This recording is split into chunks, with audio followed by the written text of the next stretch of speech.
Good morning, everyone.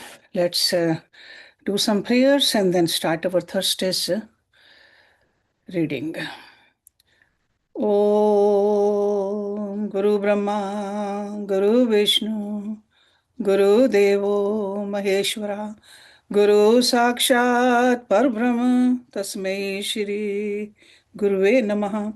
Om Bhur Bhavaswaha Tatsavitra Varenyam Bhargo Devasya Dhimahi Dhiyo Yo Nah Prachodayat Asto Ma Satgamya Tamso Ma Jyotirgamya Mrityorma Mritam Gamya Om Sahna Bhavatu Sahna Bhunaktu Sahaviryam Karvavahi Tejasvinavadhitamastu Ma Vidvishavahi Om Shanti Shanti Shanti Om.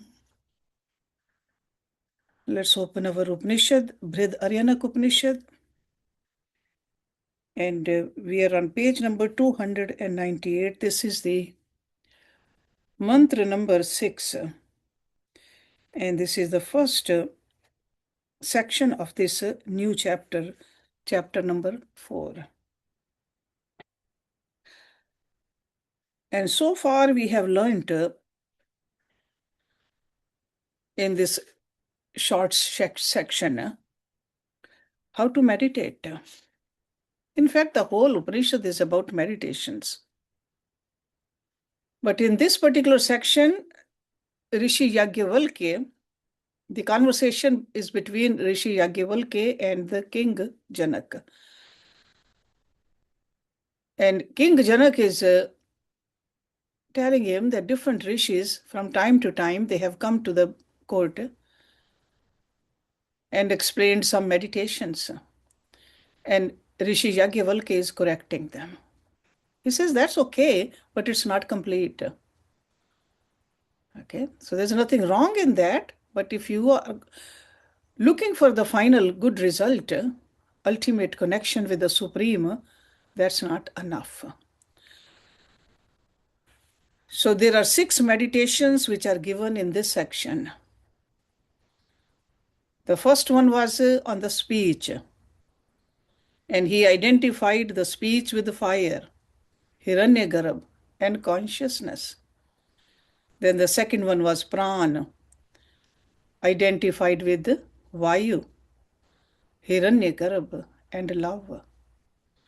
And the third one, I, which he identified with sun, Hiranyagarbha, and truth. When we say Hiranyagarbha is the total cosmic mind and intellect. That's called Hiranyagarbha. And the fourth meditation, he talked about ear, identified with the directions, and Hiranyagarbha and infinity. And the fifth one, which we are going to look at it today, about mind identified with moon, then Hiranyagarbha and bliss. And the last verse is meditation on heart identified with Prajapati, Hiranyagarbha, and stability. See, the partial meditations, they also yield beneficial results, but they are transient and perishable. So that's why Rishi Yajnavalkya is talking about the meditation on the totality, which results in the identification with the whole. So the instructions given in regard to the 6 objects, speech, vital force, eye, ear, mind, and heart, apply equally to all objects and concepts. Because when any single object or concept is alone meditated upon with its name and form, it is incomplete contemplation, according to Rishi Yajnavalkya. So every object or concept is not really an isolated entity.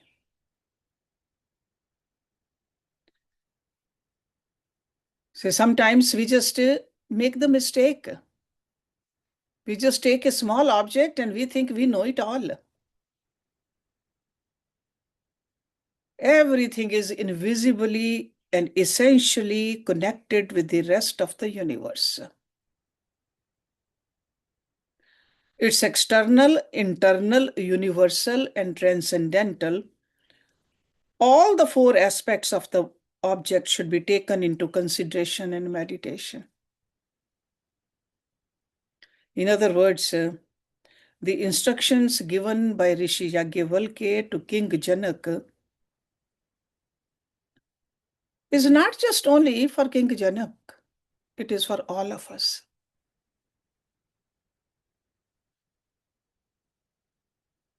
See, the kings, whatever the kings or the leaders do, the rest of the people do too.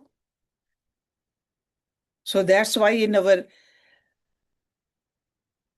scriptures we often see that the kings meditating, kings calling these saintly people in their court, having conversation, discourses with the rishis.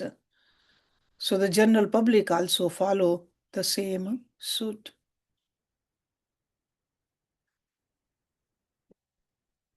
So now let's look at the verse number 5 of this section. Or verse number 6, I'm sorry. Because 6th and the 7th, those are the last two. Yadev, and this is on page number 298. Yadev te kaschit abravit shrinav iti abrvimene satyam kamo jabala mano vibramiti yatha matriman pitriman acharyavan bruyat tatha tatvalho brvimno वे ब्रह्म इति अमनसो हि किम स्यादिति अब्रवीतु ते तस्या यत्नं पृष्ठाम न मे अब्रवीति इति एक पाद्वः एतत् सम्राडितिः स वे नो ब्रूहि याज्ञवल्क्य मन एवायतनम् आकाशः प्रतिष्ठः आनन्द इति अनदुः पासीत कानन्दः याज्ञवल्क्यः मन एव सम्राडितिः होवाच मनसा वे सम्राट स्त्रियं भी हार्यते तस्यां प्रतिरूपा पुत्रो जायते स आनन्दा मनो वे सम्राट परमं ब्रह्म नैनं मनो जहाति सर्वायान एनं भूतान अभिक्षरन्ति देवो भूत्वा देवान् अपयति य एवं विद्वान् तद उपासते हस्ते ऋषं सहस्रं ददामिति होवाच जनको वैदेहा स होवाच याज्ञवल्क्यः पिता मे अमन्यन्त ना नु शिष्यः हरेतिति. Let me hear whatever anyone may have told you. So this is said by Rishi Yajnavalkya. And King Janak is saying, Satyakam, the son of Jabala, has told me that the mind is verily Brahma. As one who has had a mother, a father, and a teacher should say, so has the son of Jabala said this, that the mind is verily Brahma. For what can a person attain who has no mind? But did he tell you about its body and support? King Janak said, he did not tell me. This Brahm has only one foot, O emperor. So Yajnavalkya is saying that this kind of a meditation is only one-sided. So you tell us, Yajnavalkya, the mind is indeed its body and the undifferentiated its sport. It should be meditated upon as bliss. What constitutes the essence of bliss, Yajnavalkya? The mind itself, O emperor, said Yajnavalkya, verily through the mind, O emperor, a man desires and woos a woman, a son resembling him is born of her, and he is the source of bliss. The mind, O emperor, is verily the supreme Brahm. The mind does not leave him who knowing thus meditates upon it. All beings seek him with presence and becoming a god here. He is merged in the gods after death. Janak, emperor of Videha, said, I offer you 1,000 cows with an elephant-like bull. Yajnavalkya replied, my father believed that one should not accept gifts from a pupil without fully instructing him. And I told you last time that Yajnavalkya Guru was his own father. So now what does it really mean for us? This meditation, when Yajnavalkya said that, let me hear that which any one of your teachers has taught you. So that means Yajnavalkya wants to know, what does King Janak know more about the meditations? And that's when King Janak replied that Satyakam, the son of Jabala, instructed him that the mind is Brahma. And then just like other mantras, the same style of answering, that as one has a mother, a father, a preceptor, one should say even so has the son of Jabala said that the mind is Brahma. But then what is possible for a person who has no mind?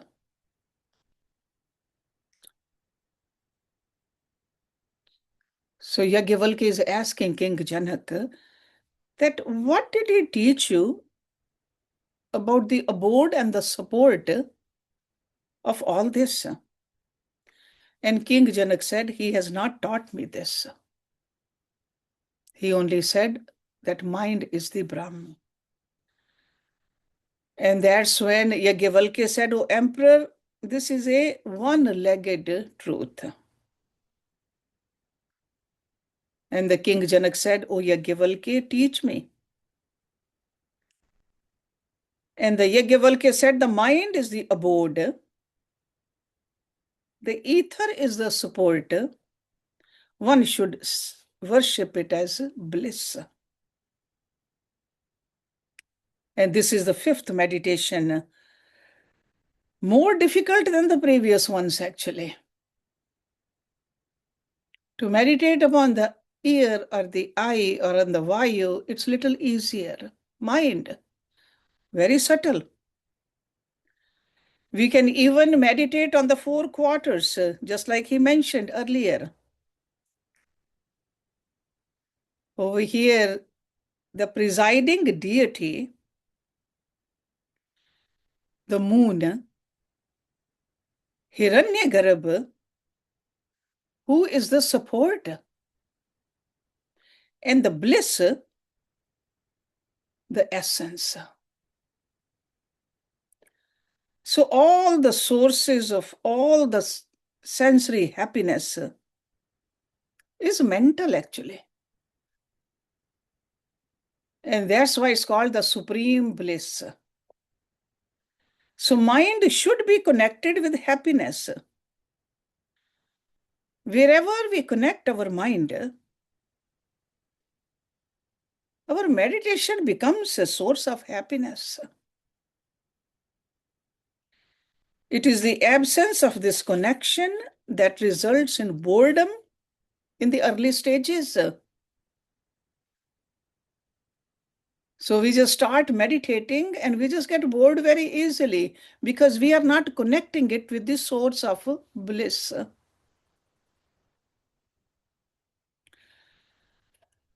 Because when the meditation is partial or the meditation is defective, we don't feel that bliss. Because mind cannot be controlled in its individual aspect. We must learn how to meditate in its cosmic aspect. And the cosmic aspect is what? Bliss. Hiranyagarbha, which is called cosmic mind, which includes the moon, the presiding deity, and the ether, its abode. So that means we got to expand our consciousness, expand our meditation. So this is what Yajnavalkya is teaching King Janak and to us also. Sure, in the earlier stages, we can meditate on the eye or the ear or some kind of an object, but ultimately we got to take our meditation to that higher level, the universal level, the cosmic level. That's how we are going to feel the oneness with everything. We just don't live in a small box. And let's look at the last verse also. The same kind of a style. He's repeating most of this mantra again and again. So this is mantra number 7. And with this ends this section also. Yadev te kaschit abravit shrinvam itihi abravimnehe vidagdha shakalya hridam vabramiti yatha matriman pitriman acharyavan bruyat tatha tat shakalyaho abravid hridayam vabramiti हृदयस्य हि किम स्यादिति अब्रवीतुः ते तस्य यत्नं प्रतिष्ठां नामे अब्रवीतिः एकपाद्वः एतत् सम्राडिति स वे no ब्रूहि याज्ञवल्क्यः हृदयं वायतनम् आकाशः प्रतिष्ठः स्थिति इत्येन उपासीत का स्थितितः याज्ञवल्क्यः हृदयमेव सम्राडिति उवाच हृदयं वे सम्राट सर्वेषां भूतानां आयतनं हृदयं वे सम्राट सर्वेषां भूतानां प्रतिष्ठा हृदये हि एव सम्राट सर्वाणि भूतानि प्रस्थितानि भवन्ति हृदयं वे सम्राट परमं ब्रह्म नैनं हृदयं जहाति सर्वानेयनं भूतान् अभिक्षरन्ति हि देवो भूत्वा देवान् अपि इति य एनं विद्वाने तद उपासते हस्तेरिशं सहस्रं ददामिति होवाच जनको विदेहा स होवाच याज्ञवल्क्यः पिता मे अमन्यन्त नानु शिष्यः हरेत इति प्रथम brahmanam. So pratham is the first. So this is the first section of this 4th chapter. And this is the end of it, iti. When we hear this word iti, that means the end. So let me hear whatever anyone may have told you. So Yajnavalkya is saying, what else other scholars or the rishis who have come over here have been telling you about meditations? So King Janak says, Vidgad, the son of Shakal, has told me that the heart is verily Brahma. As one who has had a mother, a father, and a teacher should say, so has the son of Shakal said this, that the heart is verily Brahma. For what can a person attain who has no heart? But did he tell you about its body and support? He did not tell me. This Brahm has only 1 foot, O emperor. So you tell us, Yajnavalkya, the heart is indeed its body, and the undifferentiated its sport. It should be meditated upon as stability. What constitutes stability, Yajnavalkya? The heart itself, O emperor, said Yajnavalkya. The heart, O emperor, is verily the abode of all beings. The heart, O emperor, is verily the support of all beings, for it is in the heart, O emperor, that all beings are established. The heart, O emperor, is verily the supreme Brahma. The heart does not leave him who knowing thus meditates upon it. All beings seek him with presence, and becoming a god here, he is merged in the gods after death. And gods over here, you see that with a small letter G, the Devta, Devlok. Janak, emperor of Vidya, said, I offer you 1,000 cows with an elephant-like bull. Yajnavalkya replied, my father believed that one should not accept gifts from a pupil without fully instructing him. So this is the last mantra of this chapter. So this is the 6th and the last meditation given in this section. And this is the meditation on the heart. But the meditation on the heart alone as Brahm is incomplete. That is the message he is giving it to us. The key word is alone. It's okay to meditate on the heart, but thinking that this is complete, that is not correct. Some meditate on the heart as a lotus flower situated in the center of the body. And others contemplate as a center of effulgence. But there are some people who meditate on just a fleshy organ which goes by that name, heart. Some concentrate on the beats of the heart. All this is good, but all of this is only in the early stages.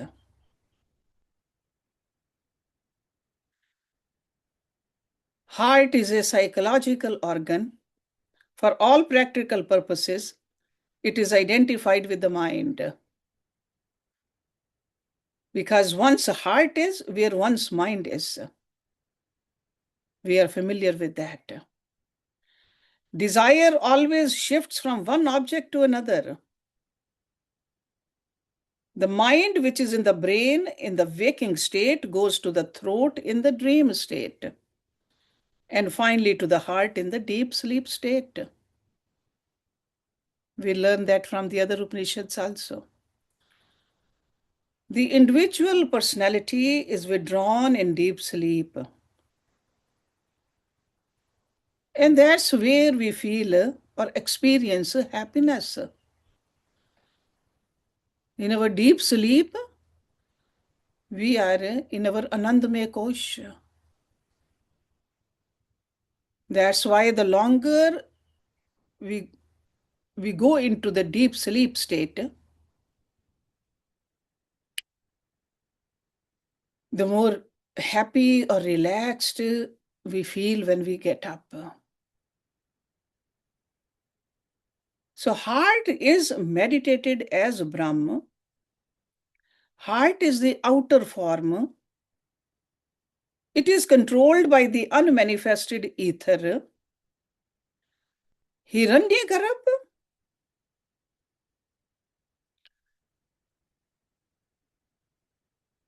in whose heart lies the seed of the cosmos. So we got to understand that also, the Hiranyagarbha. So it is the abode and it is the support. And the presiding deity is a Prajapati. So when we do the contemplation, we got to contemplate on that as a sthiti. Sthiti means stability.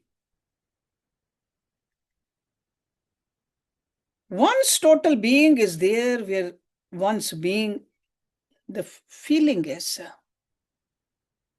So meditation cannot be done to this level without the feelings. Our bhava has to be there. Because feeling is deeper than the thinking. Feeling is deeper than the willing also. Feeling is deeper than desiring also. So in other words, this thinking, willing, desiring we do with the mind, but the feeling is from the heart. So that's why the meditation is to be practiced on the fourfold aspects of the heart. The object, which is the heart, its presiding deity, according to Yagyavalkya, it's a Prajapati. Its a support, which is the Hiranyagarbha, and its essence as a sthiti, stability. So that's why we often talk about that the physical body has to be stable too, in order to go deeper into the meditation. If our body keeps on shaking, the mind will definitely keep on shaking. So Rishi Yagyavalkya in this section has given us these meditations.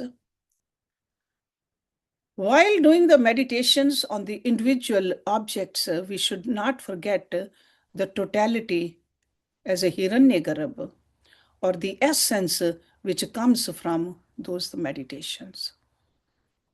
So he clearly says there's nothing wrong in meditating on one object.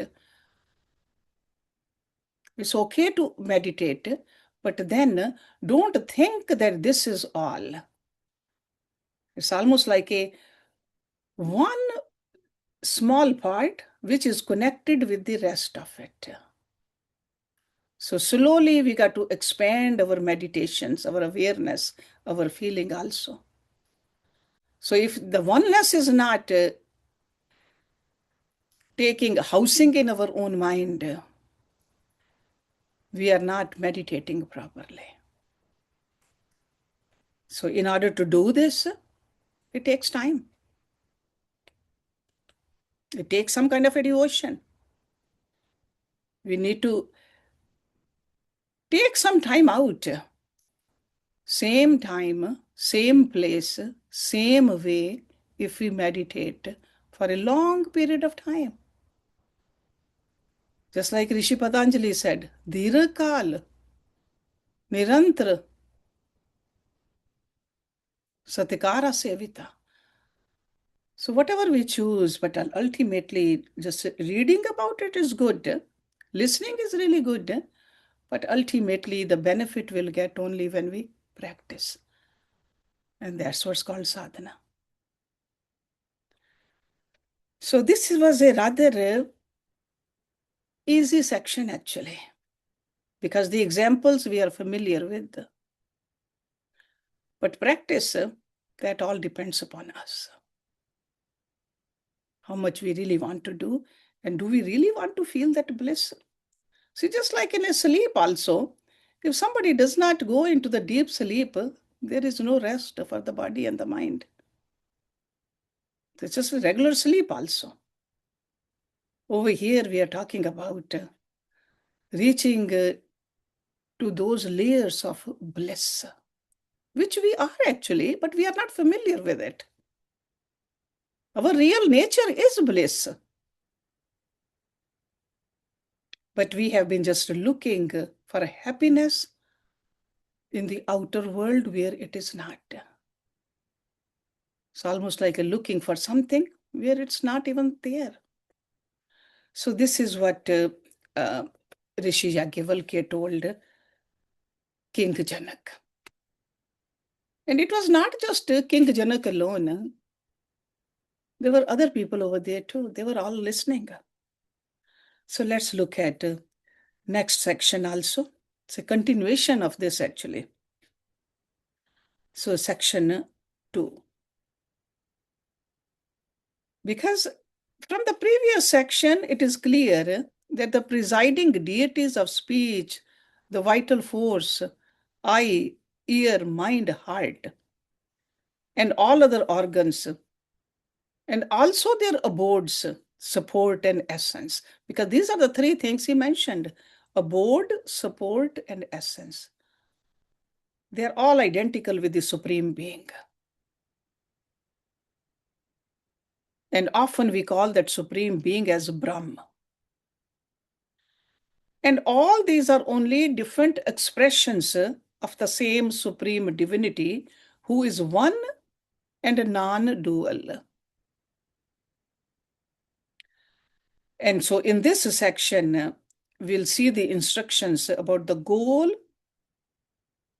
of all our spiritual endeavors.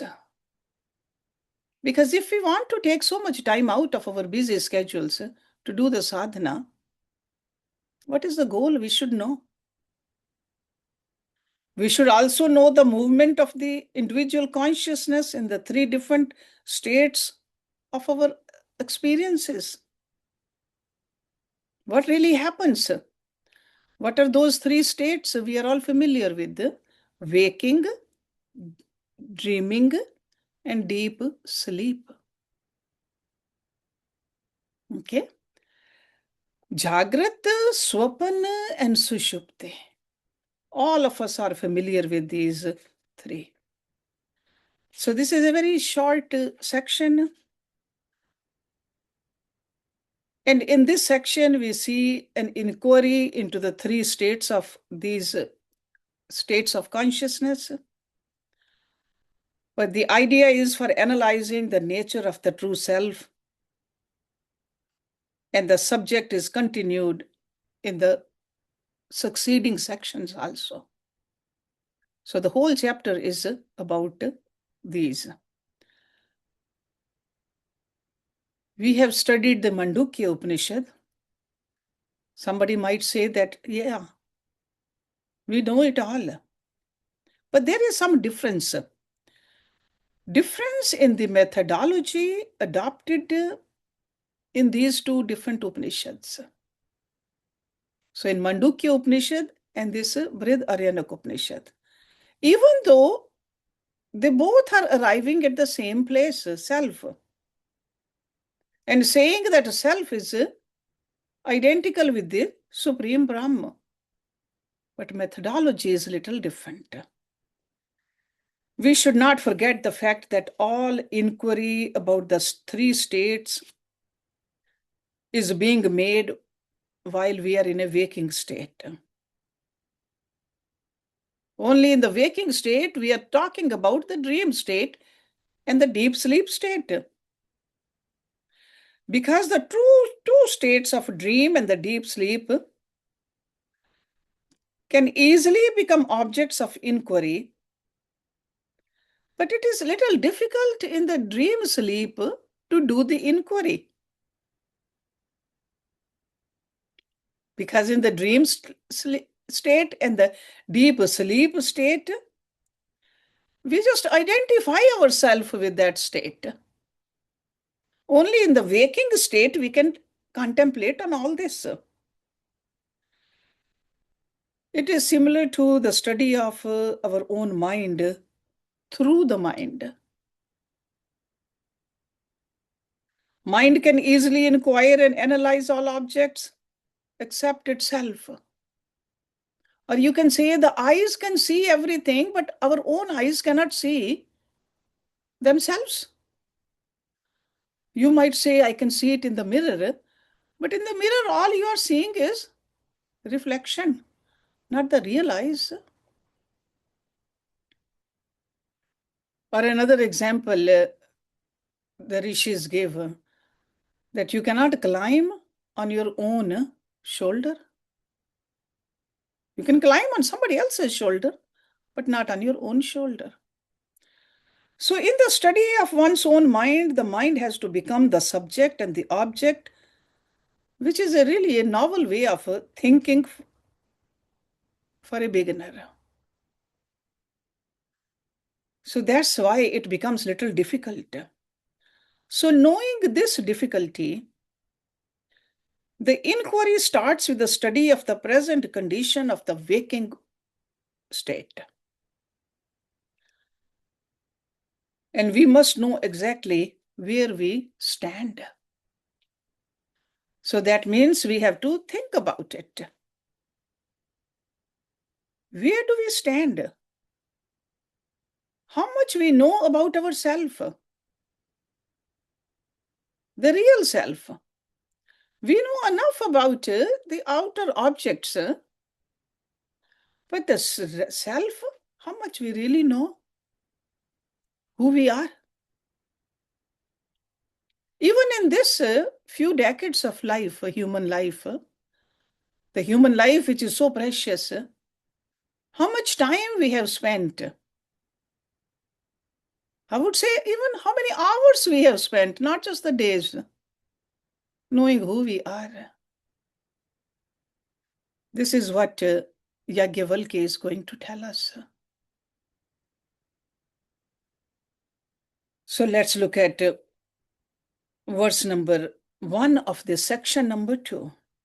Jankoh ha vadeha kurchad pavas अनुवाच नमस्ते अस्तु याज्ञवल्क्या अनुमाशादिति स उवाच यथा वे सम्रान् हतं ध्यानम् एषन् रथं व नावं व समादितीत् एवं एथानभिरूपनिषदि समाहिताम् असि एवं वृन्दारक आड्यः सन्धित्वेत् उक्तोः उपनिषदक इतो विमुच्यमाना क गमिष्यति इति नाहं तद भगवन् वेद यत्र गमिष्यति अथ वे ते हम तक्ष्यामि यत्र गमिष्यसि ब्रवीतुः भगवान् इति. Janak, emperor of Videha, rose from his lounge and humbly approaching Yagyavalkya. So Yagyavalkya might have come again. So that's why the king Janak, he got up from his seat. And he said, salutations to you, Yagyavalkya. Kindly teach me. Yagyavalkya said, as one wishing to go a long way, O emperor, should take a chariot or a boat, even so, you have controlled your mind through these secret names of Brahma. You are likewise honored and wealthy, and you have studied the Vedas and have instructed in the Upanishads. But where will you go when you are disassociated from this body? That means after leaving this body, where will you go? He says, I don't know, Venerable Sir, where I shall go. Then I shall tell you where you will go. King Janak says, please, be pleased to tell me, Venerable Sir. And we have to think about that too. If we are practicing seriously, we are doing the tap also, dan also, karam kand also, dhyan also, upasana also, where will we go? Because we all have to leave this body.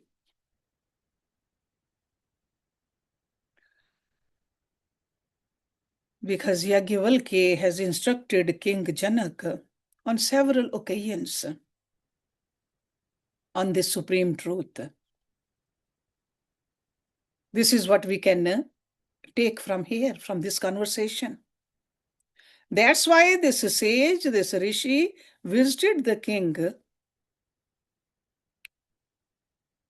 And while king was seated on the throne in his palace, but looking at the sage approaching him, he rose up from his throne. That is a mark of honor and approaching the Guru with all humility in the heart of the disciple. Getting up and showing the respect.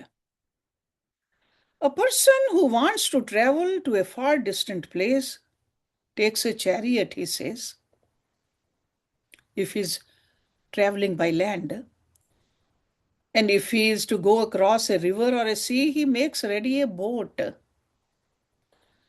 So the means to be adopted depends upon the destination to be reached.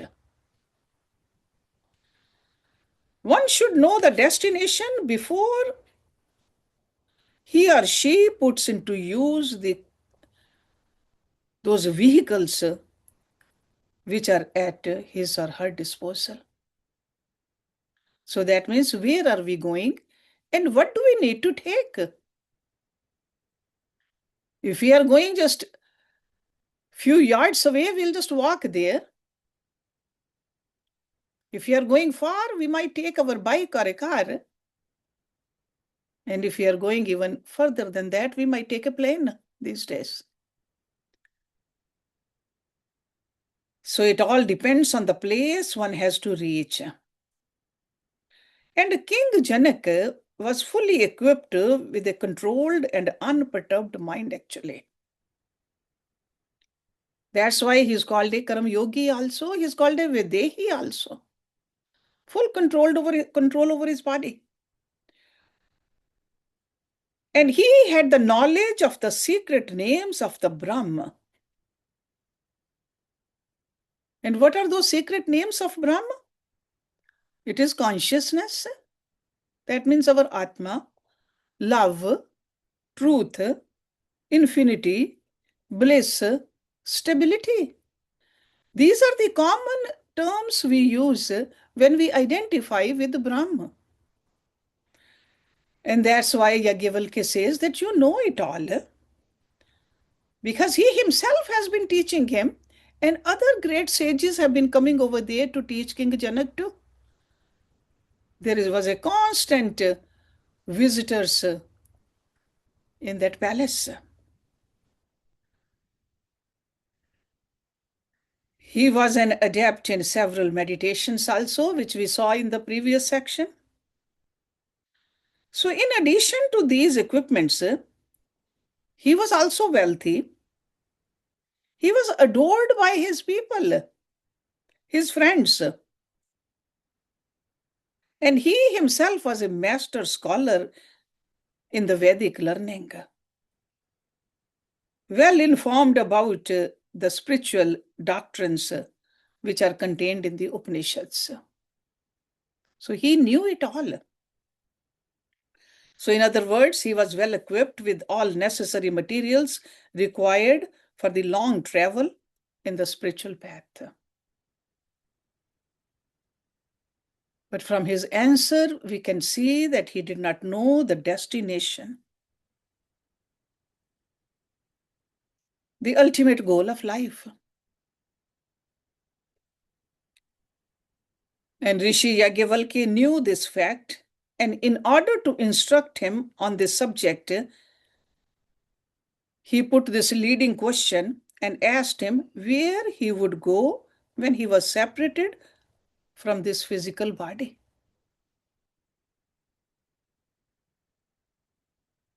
We all have to be separated from this body.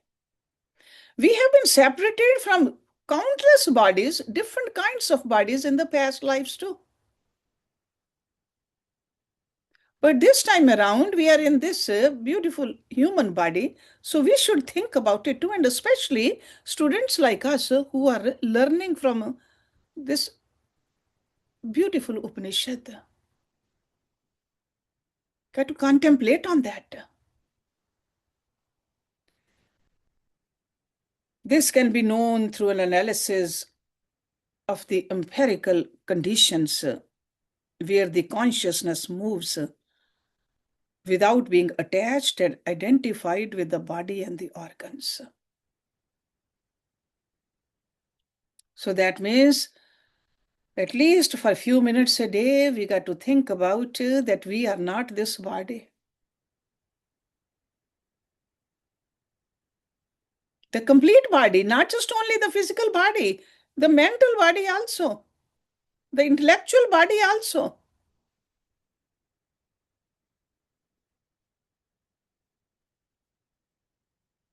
It is generally observed that the consciousness is identified with the body and organs through which it affects all perceptions, moves as the body moves, roams wherever the body goes.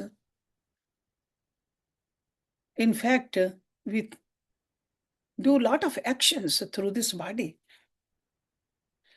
But there got to be that state where the consciousness remains disidentified from the body. Yet, functioning of the body is happening.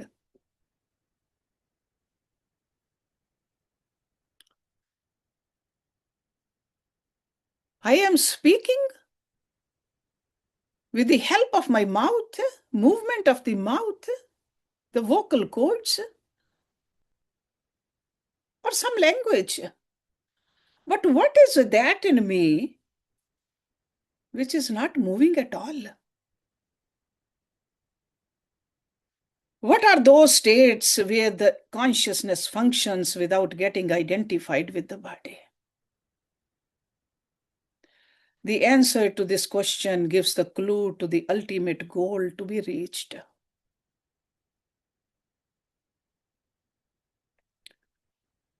Over here in this first mantra, Janak said that he did not know anything about either the goal to be reached or the means to be used.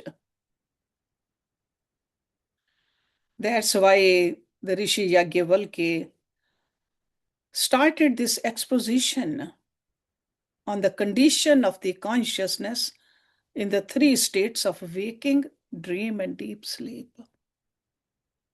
This is what we'll see in this very short section.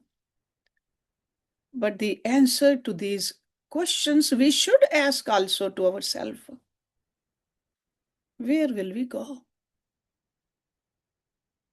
That is not about looking at the fruit, because we've been told that we should not be so focused on the fruit, but we should definitely know where will we go with the help of this sadhana. So we'll start with verse number 2 and try to finish this section next week. Om Purnamada Purnamidam Purnat Purnamudachyate Purnasya Purnamadaye Purnameva Avashishyate. Om Shanti Shanti Shanti Om.